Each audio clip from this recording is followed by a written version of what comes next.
A esta hora, temas económicos en nuestra pantalla. Bienvenidos, ¿cómo le va? Empecemos a revisar titulares. Argentina, fondos en medio de la crisis. ¿Y cómo hacen con una pobreza en ascenso? Ya lo va a ver. Plan antipobreza, hablando del punto también, pero en otro extremo geográfico completamente alejado de nuestra Latinoamérica. Me refiero a Rusia.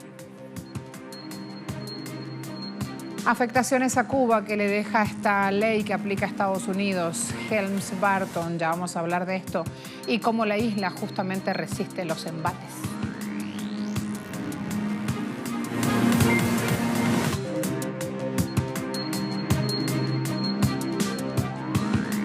Este lunes la Comisión de Trabajo y Seguridad Social de la Cámara de Diputados chilena vota sobre la reforma previsional del presidente Sebastián Piñera. Votación que en un principio se iba a realizar el pasado jueves, pero decidieron postergarla alegando justamente que tenían que estudiar la respuesta que dio el gobierno a un documento donde la oposición le mostró 10 condiciones mínimas para sacar adelante esta reforma. Si bien Piñera defiende su propuesta diciendo que es justa, urgente y necesaria y que asegura beneficiará a las personas que ya cumplieron con sus años de trabajo, desde la Fundación Sol denuncian que el proyecto no será capaz de entregar pensiones dignas para los jubilados y jubiladas de ahora ni para los del futuro. Desmienten además desde ese espacio de debate el argumento del Ejecutivo de que favorece este proyecto de ley a los más vulnerables, a las mujeres, a la clase media y a quienes posterguen su edad jubilatoria, señalando que en la práctica la reforma tendrá un impacto mínimo en esas pensiones de un grupo pequeño de población. El portal web Prensa Latina titula "Anuncia México importante acuerdo de fondos y deuda de Pemex". Sobre esto también nuestro corresponsal Eduardo Martínez en red social Twitter ha sumado información.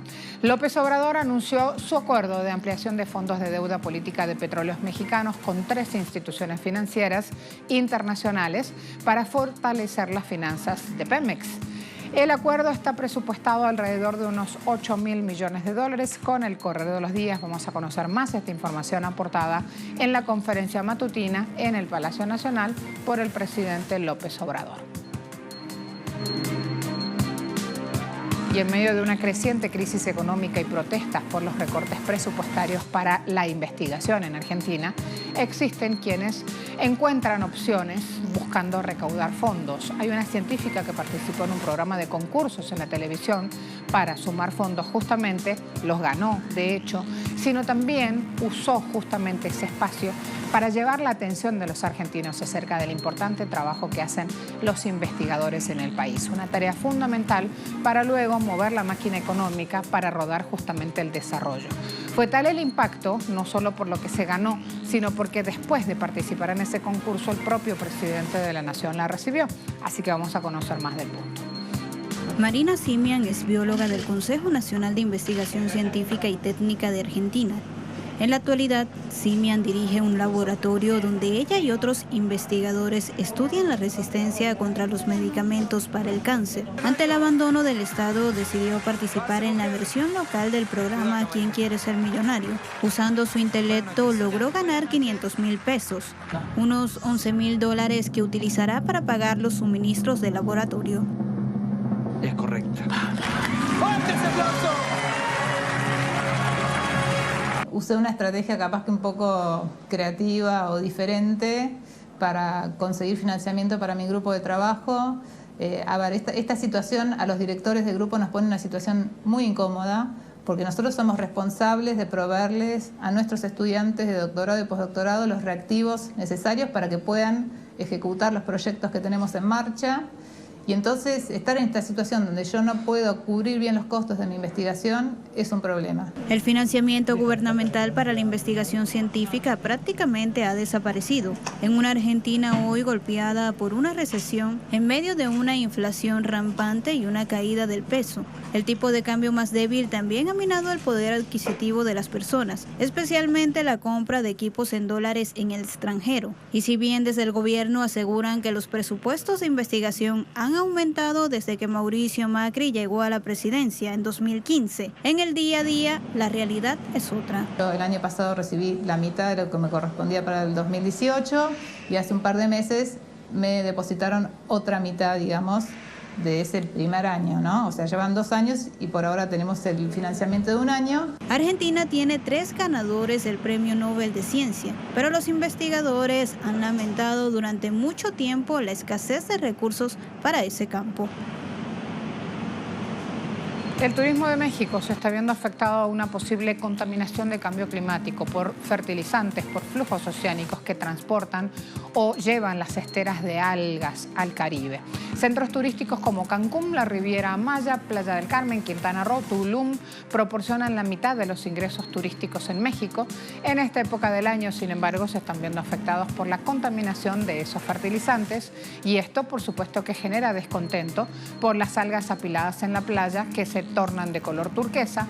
Los expertos indican que los sistemas de rastreo de sargazo detectan gran cantidad de algas que se dirigen a las costas del Caribe, así que esto no va a mejorar. Es difícil predecir cuándo o dónde aterrizará y a medida que esto vaya creciendo va a causar riesgos a las especies marinas y que los nutrientes de las algas extraídas del océano pueden filtrarse y afectar incluso a los acuíferos. Tomando en cuenta que el turismo aumentó 3,3% en marzo respecto al mismo mes del año pasado, aún así los turistas están dispuestos a disfrutar de atractivos tropicales que ofrece México. La cuestión ahora entonces es preparar también mecanismos desde la financiación del propio Estado para asegurar la continuidad de ese flujo de ingresos por el rubro turismo. Estamos teniendo el problema en la costa norte de Quintana Roo, donde es más notable porque es donde vive la mayoría de la gente y donde la mayoría de las actividades están sucediendo. Pero estamos teniendo el problema en toda la costa de Quintana Roo, tal como es, sucediendo también en América Central y en muchas islas del Caribe. Realmente no se puede nadar aquí, no se puede pasar mucho tiempo en el agua. No estoy seguro de qué es exactamente lo que hay en el agua, pero se ve muy sucio y es algo que ni siquiera arriesgaría, mi salud propia. Cuando las algas se extraen del océano y se descargan en cualquier lugar de la Tierra, específicamente aquí, donde tenemos esta piedra caliza, que es muy permeable, los nutrientes de estas algas se introducen en el subsuelo y pueden afectar también al acuífero. Mucho cuidado en donde ponemos este material que se extrae. No nos afectaría volver aquí, incluso en esta época del año. Todo lo demás es hermoso, todo lo demás es genial, así que lo soportamos. Todo un dilema y justamente hablando de desarrollo sostenible cuando citamos este tema. A la vuelta de la pausa, Rusia ya tiene listo, cerrado, activado un plan antipobreza, así le llaman. ¿Qué medidas pone en marcha? Ya lo vamos a ver.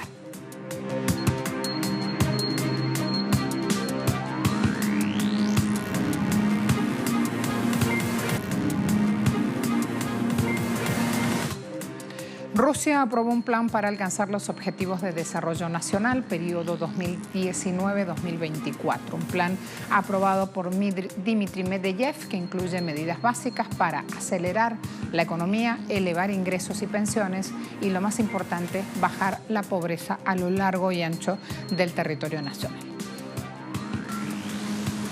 El plan forma parte del decreto hasta mayo de 2024 del presidente de Rusia, Vladimir Putin, que apunta a su vez a revertir la tendencia de la caída de los ingresos de los rusos, auspiciada principalmente por las sanciones de Occidente, a lo que se suma a garantizar que el monto de las pensiones estén por encima de la tasa de inflación. Para ello, el gobierno aplicará las siguientes medidas. Las pensiones, así como el salario mínimo nacional, se ajustarán anualmente de acuerdo al costo de la cesta básica. El monto nunca podrá estar por debajo de ella. Los salarios de los empleados que reciben su salario del presupuesto deberán mantenerse en el nivel alcanzado, es decir, constituir el 100% o el 200% del ingreso laboral regional, promedio según la categoría correspondiente. El gobierno de Vladimir Putin se ha propuesto que los ingresos de la población en 2019 crezcan un 0,5%, pero ya desde 2021 las tasas de crecimiento deberían superar el 2% y para 2024 llegarían al 2,4%. Pero uno de los objetivos cruciales es la reducción de la pobreza. El Kremlin quiere bajar hasta el 6,6% en 2024, es decir, a la mitad. El índice de la población que tenga ingresos por debajo del mínimo de subsistencia. Para esa reducción planificada de la pobreza se han pautado las siguientes medidas: proporcionar a las familias pagos mensuales en efectivo relacionados con el nacimiento de niños, promover el empleo de mujeres con hijo, así como crear lugares adicionales en las guarderías, expandir las medidas de apoyo local utilizando la información de seguridad social, organizar el registro de familias pobres en las regiones y aprobar programas especiales para salir de la pobreza, formar desde 2021 la nueva cesta básica. Para mejorar la calidad de vida de los rusos, el gobierno sabe que debe haber crecimiento económico y ahí su actual foco de trabajo. Rusia quiere alcanzar un crecimiento económico del 3% anual, que no solo le permita estar entre las 5 principales economías del mundo, sino que también le permitan expandir los objetivos sociales, con la finalidad de reducir de manera notable la pobreza del país. Palestina está pasando por momentos críticos y presenta una alta falta de fondos de ayuda humanitaria. Alrededor de 2 millones de ciudadanos residentes en Gaza atraviesan este momento tan duro con una economía que ha sufrido años de bloqueos por parte de los sionistas israelíes, también por parte de los egipcios, y además tienen recortes de ayuda que reciben del exterior. Muchas personas por eso están afectadas hoy por fuerzas de seguridad sionistas y necesitan cirugías serias. La Organización de Naciones Unidas, ONU, ha estado haciendo frente a la colaboración de $20 millones para solventar esta dificultad en el gasto de salud, pero a todas luces resulta insuficiente por el caudal de daños que le infringe a esta población el Estado de Israel. 1.700 personas necesitan cirugías serias y complicadas para que puedan caminar nuevamente. Estas son personas que recibieron disparos durante las manifestaciones y que necesitan rehabilitación y una cirugía de reconstrucción, o sea, muy grave y compleja durante un periodo de 2 años antes de que comience la rehabilitación. El problema desafortunado es que no tenemos la capacidad técnica, no tenemos los recursos y desafortunadamente muchas de las personas involucradas podrían terminar siendo amputadas y es una tragedia porque muchas de estas personas están en edad de trabajar. Más de 1 millón de personas reciben ayuda humanitaria del PMA, Programa Mundial de Alimentos, y de la Agencia de las Naciones Unidas para los Refugiados de Palestina. Si eso se detiene, no hay alternativa para que las personas traigan alimentos de otras fuentes, porque no tienen poder de compra. El 54% de la población está desempleada y el 70% de las personas menores de 30 años están desempleadas, por lo que 7 de cada 10 personas están desempleadas, por lo que la capacidad productiva y la producción, el poder adquisitivo de las personas es muy grave. China advierte que no se rendirá ante las presiones externas debido a que Estados Unidos ordenó aranceles sobre casi todas las importaciones del país asiático. La falta de acuerdo comercial entre estos dos actores geoeconómicos ha provocado caída en los mercados asiáticos, lo que arrojó una nube de dudas sobre operadores nerviosos. Inversores observaron los últimos hechos con cautela en esta guerra comercial de las dos principales economías del mundo, luego que las negociaciones en Washington terminaran sin acuerdo y se produjera un alza de aranceles sobre las importaciones chinas ordenadas por Trump al acusar a Beijing de no cumplir con sus compromisos. Estos nuevos aumentos de aranceles tienen un valor aproximado de $300.000 millones. Por su parte, medios estatales chinos acusan a Washington por la falta de progresos en estas conversaciones. Analistas dicen China no se queda de brazos cruzados, sin duda anunciará medidas de represalias que ya se anunciaron hoy a la mañana, así que todos los ojos están puestos hacia su política, observando cómo van a estimular ahora el consumo interno para mantener crecimiento. Hemos dicho muchas veces que imponer tarifas no resolverá ningún problema. China nunca se rendirá a presiones externas. Estamos decididos y tenemos la capacidad de salvaguardar nuestros derechos e intereses legítimos. Hay entonces esa situación, vamos a ir mostrándole más sobre los hechos. A la vuelta vamos a ver Cuba y la afectación que sufre por la aplicación de la ley Helms-Burton en su capítulo 3. Así las cosas, sobre el tío Sam, bloqueo, multas. Miren esta imagen, ya les cuento más.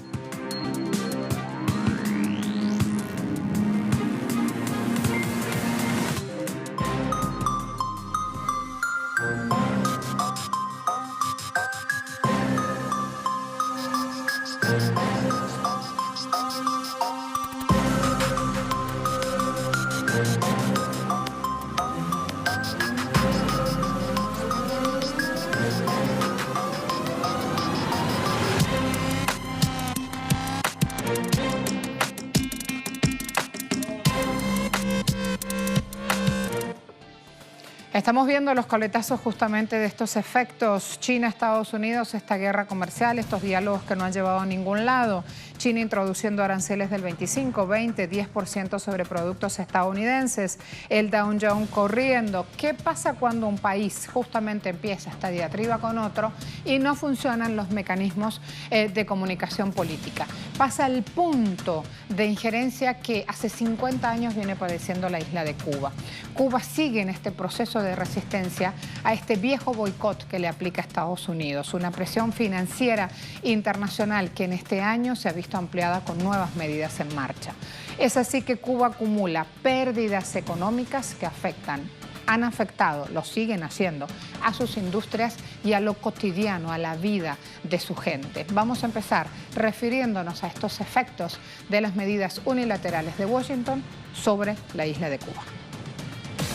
En el arranque del año 2019, la industria de la producción de la carne porcina de Cuba se vio impactada negativamente por el bloqueo estadounidense y sus aliados internacionales.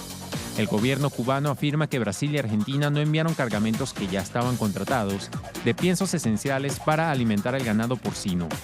La medida fue tomada sin esclarecer las razones y ocasionó la disminución de los aportes de carne en 56.000 toneladas. También causó el deterioro del peso promedio de los cerdos recién nacidos por la mala alimentación y aumentó el índice de mortalidad en la especie. En 2018, a pesar de la baja disponibilidad de alimento importado para el ganado porcino, Cuba logró una producción total de 198.974 toneladas de carne, superando la meta prevista. Para el segundo semestre de 2019, voceros del Grupo Empresarial Ganadero mantienen una ofensiva para recontratar a todas las formas productivas del sector cooperativo campesino, con potencialidad para criar cabezas de ganado porcino. A ver, aunado a esto, el gobierno de la Casa Blanca recrudeció el bloqueo criminal contra Cuba, específicamente el bloqueo vinculado con la inversión extranjera, reactivando luego de 23 años el título tercero de esta ley llamada Helms-Burton. Vamos a ver de qué se trata la medida que sale a la luz con el argumento de estrangular la economía de Cuba por apoyar al gobierno del presidente Nicolás Maduro aquí en Venezuela. De acuerdo a voceros del Instituto Nacional de Investigaciones Económicas, la entrada del capítulo tercero de la ley estadounidense Helms-Burton busca aplicar en una dimensión extrema el bloqueo financiero y económico contra Cuba. Prevén que las medidas ahuyenten la inversión extranjera a la isla, mediante un efecto pernicioso que infunde temor a sectores económicos que intenten comercializar con La Habana. De hecho, a la mayor de las Antillas se le ha impuesto un código elevado de riesgo país. La denominada Ley Helms-Burton autoriza a nacionales estadounidenses a presentar ante tribunales del país norteño demandas contra extranjeros por un supuesto tráfico con propiedades luego de la nacionalización en 1960. Al respecto, en el mes de marzo, el presidente de Cuba, Miguel Díaz-Canel, afirmó que la Ley Helms-Burton constituye una agresión a la independencia y dignidad del país, representa el anhelo anexionista y colonial de la Casa Blanca y pretende provocar el cambio del sistema político y económico de Cuba. A ver, vamos a ver. En este caso, estoy leyendo un informe presentado por el Ministerio de Relaciones Exteriores de Cuba, fin del año 2018 corresponde. Allí se dan cuenta de las pérdidas económicas a gran escala que padece el país y su población, producto de estas políticas unilaterales que le acusa Washington. Presten especial atención a los números. De acuerdo a cifras del gobierno de La Habana, los daños económicos acumulados por el bloqueo de Estados Unidos durante 60 años superan los 933.678 millones de dólares.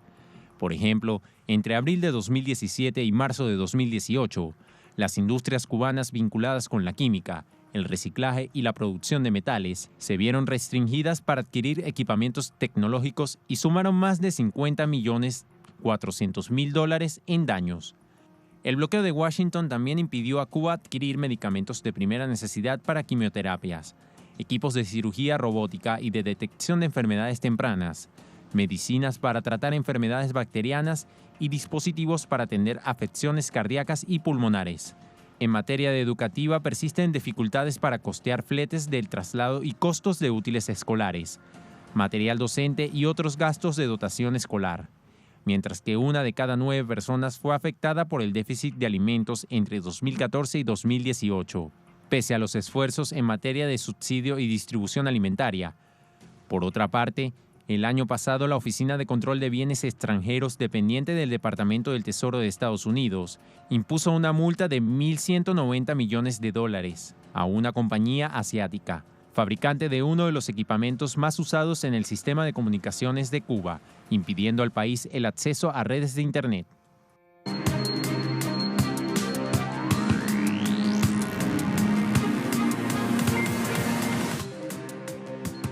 A ver, mostrando justamente los indicadores petroleros para tener allí la información en pantalla. Vamos a verlo. 71,08 es lo que dice, ese es el indicador presente, ahí lo tenemos. Primero entonces en pantalla. Luego de esto va a aparecer el siguiente, en este caso para Estados Unidos, es 62,07 y vamos mostrando también a esta hora lo que va apareciendo en el mercado específicamente del crudo.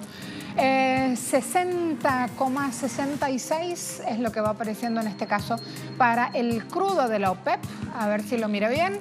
Y con esto estamos diciéndole, el crudo de la OPEP, recuerden que tiene en este caso tiene también cierre día por día. A todos, muchas gracias.